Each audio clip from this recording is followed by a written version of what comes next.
be extended a little bit. Like, take the position of you and I not believing in the Loch Ness Monster, and consider that if the Loch Ness Monster does exist and we don't believe in the Loch Ness Monster, we burn in hell eternally.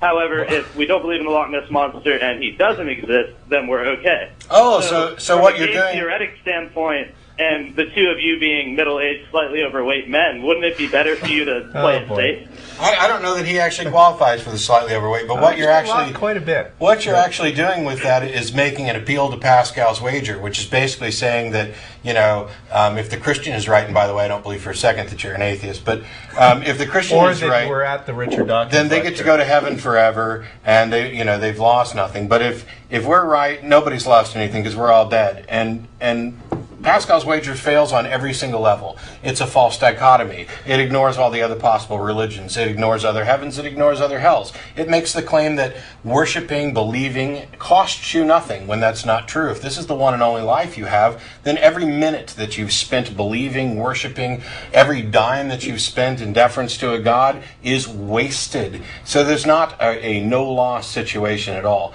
And also, just because you happen to believe in one particular God doesn't mean you've avoided the hell of some other one. It's flawed start to finish, whether you use the Loch Ness Monster or Jeebus.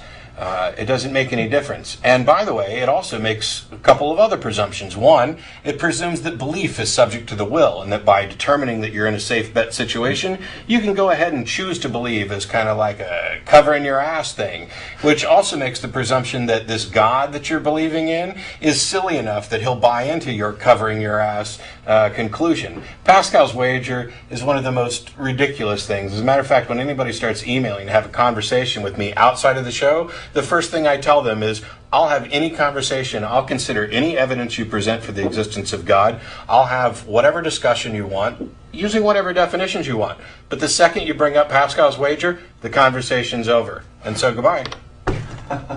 And by the way, for future callers, you do not have to lie.